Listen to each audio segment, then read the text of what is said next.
When cowards become your leaders, this is what you get. Tembisa Hospital is notoriously known for chronic understaffing, a lack of essential resources and weak management. It's also the place where criminal syndicates have been siphoning off millions of rands through dodgy tenders.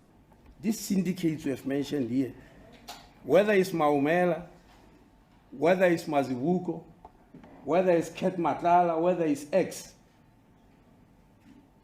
even with their infinite wisdom or thuggery, they could not have achieved what they did without the cooperation and participation of government officials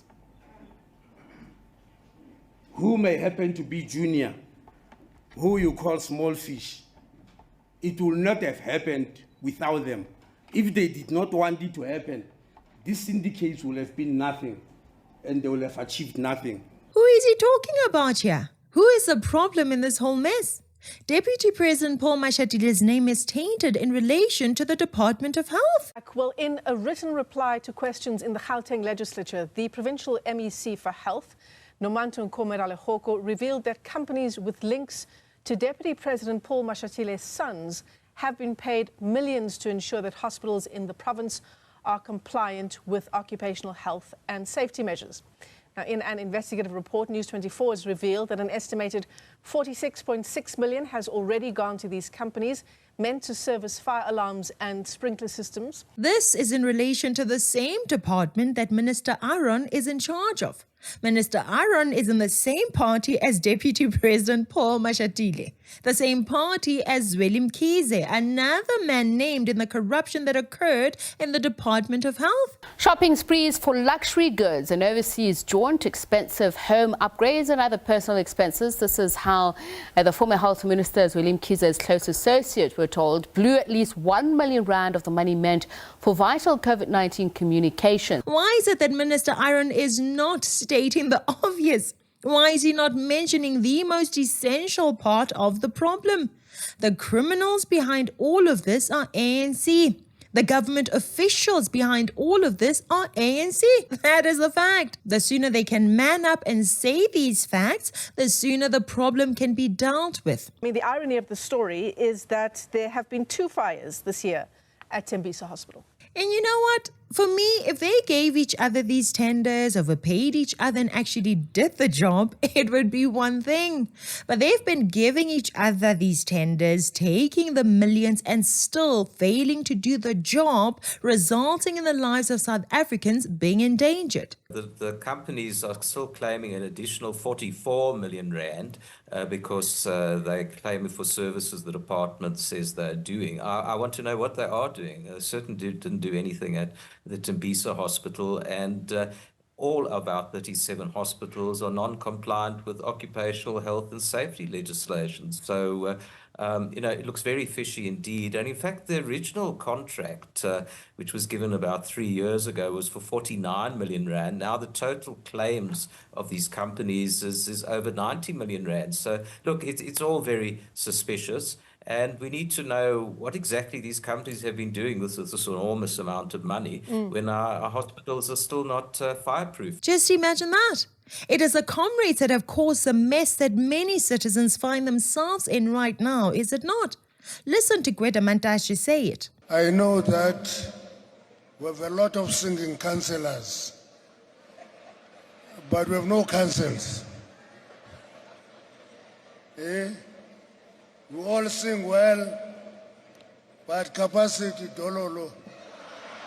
So why can't Aaron Motsoaledi say it? Say the truth and show that the country is bigger than the ANC. Show that you are a patriot who places the country above all parties. You can see what the problems are. You can see who is behind the problems. Now take the next best step and name the comrades behind the problems. Name your party as the problem. We all know it. You all know it. And you are cowards for not saying it. As the saying goes, to know what is right and not do it is the worst cowardice. You pride yourselves for fighting against apartheid. Well, you should be ashamed of yourselves for not fighting against the current struggle facing South Africa. Apartheid is over. It is over. This is a new and real struggle. Our current struggle is a fight against crime, corruption, and incompetence. And those are found primarily in the ANC and its babies. If you really love South Africa and wanted to reach its full potential, why can't you say it like it is? You cannot have a habit of only talking against people that are against your party. You can't have a habit of speaking in code. Speak clearly and name your comrades who have destroyed this country so that we can stop them from destroying our country even further. Why are you afraid of them? And even if you are afraid of them, let your love for South Africa and South Africans be greater than the fear that you have of the comrades. Show them that you're a man capable of thinking and acting. Show them that you are a patriot. Become a hero to the many South Africans that need to see a change. For a long time, the police were hated by many South Africans.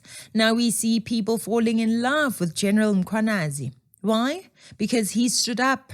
He refused to be a coward. He chose to be patriotic.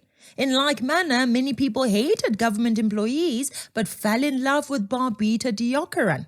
Why? Because she too stood up. She too refused to be a coward. She chose to be patriotic. There are many people in government that are on the same page as law-abiding citizens, and we hope that you, sir, are one of them. But you have to start acting and speaking in a manner that resonates with the citizens to show that you are on the same side as the citizens. It's not enough to merely say that there is corruption. We are not fools. We know that there is corruption. President Cyril Ramaphosa says that there's corruption. Deputy President Paul Mashatile also says that there is corruption. So how are you different from them? Although they said that there's corruption, we know that Ramaphosa is corrupt. We know that Mashatile is corrupt. We know Mkhize is corrupt. Hence, when you say that there's corruption, your message has to be different. You have to name the corrupt people, Mkhwanazi style. You have to differentiate your product, minister. You can't just say that there's corruption. Go the extra mile and expose the corrupt individuals. As South Africans, we love the civil servants that speak the truth. We want government employees that stand up for the right thing. Can we count on you as one of those individuals? You know, despite what many politicians think, not all South Africans are dumb. Not all South Africans are sleeping. Many of us can see what's happening. And if you do your job and speak out against evil, will we not love you? Will we not appreciate you for doing the difficult thing? But if you talk as if you don't know the problematic people, we will see you as part of the problem. So, dear Minister Aaron, please stand up. Put your guts on and risk it all for your country. Barbita, a well-educated public servant, did it. She could have resigned and kept quiet like so many cowards in government and in political positions, but she chose to risk it all, and your comrades and their goons deleted her. It is about time that those within the ANC who consider themselves to be clean stand up and speak up. Stop acting like you don't know who the problem is. You know full well that your political processes are corrupt. One person phoned me and said, I've won 40 delegates, give me 100,000 rand. And I tell him that if I had 100,000 rand, I would go to an auction. Yeah. So, but definitely the issue of money, you've seen it. I mean, even also it's a serious matter. How are you going to deal with it? Because also Cyril Ramaphosa's campaign has been accused of running a multi-million campaign. I'm not sure. I think he scaled down this year. Last time he was in trouble about that. But today it was more complex because it was widespread. For example, there was a man who was campaigning for a Treasurer General. He worked in the office of the President. We raised our concern. This person is in your office. He's going around buying votes. Please deal with that issue. Fortunately or unfortunately, he's not elected Treasurer General of the ANC. But if you go around displaying money, it's the worst way of dealing with things. Then you spoil these delegates. When they talk to you, don't give them money. They think that you are sick. You know full well that your people are incompetent. It hurts me deeply when I continue to see that our municipalities sometimes tend to move even backwards. A number of our financial statements are not even prepared at the council level. They are prepared outside. And even as they come back, they are often wrong. Now, what it means is that we do need to get capable people. You all sing well, but capacity dololo. You know full well that your party is one of the worst parties in the country. Those municipalities that do best are not ANC-controlled municipalities. And I can name it here because there's nothing wrong with competition. They are often DA-controlled municipalities. So what are you waiting for? Stop lying and stop pretending. You know the truth. We know the truth. Now out with it already. There are deeper levels and the connections are very high. You know, one of the suspects, and I'm sure we hear more about it, who was involved in these tenders at Tembisa Hospital is the nephew of President Cyril Ramaphosa from his first marriage. Hangwani Maumela allegedly received 415 million rand through 14 different companies. You know, that's how close the linkages are. And I think that we must, be brave and fearless and go to the very top if that's where it has to go, because this political protection must stop. So 2 separate fires in areas that house procurement documents at the hospital have raised concerns that these were attempts to destroy evidence. Why don't you just say it? Why don't you expose the problematic characters in your party? Minister of Health, Dr. Aaron Motsoaledi, says it's sad to see people who commit bad deeds getting off scot-free. Motsoaledi was responding to the Special Investigating Unit's report into corruption and maladministration at the Tembisa Hospital. To make recommendations to the people in power in this country. I'm not in power, yes. To the people in power in this country. To make a recommendation about these people, because I agree and I appreciate our democracy. But these people are going to be fired, most probably, after DC. If people are going to testify are like Mr. T, some might be arrested and sentenced, but they are going to get parole and come back and enjoy their Lamborghinis. They are going to get parole. Others are already getting bail. So will all these exercises help us? You have referred cases to me, and I cherish that. Does it help us or does it help the country? Because one thing I know, people who do this never stop. And don't think I'm joking. I mean, if we as citizens can see the filth in your party, and you who see it even clearer choose to keep quiet when the men, women and children of South Africa suffer because of that filth, then what kind of men are you in the ANC, huh? Cult members loyal to the logo of the ANC.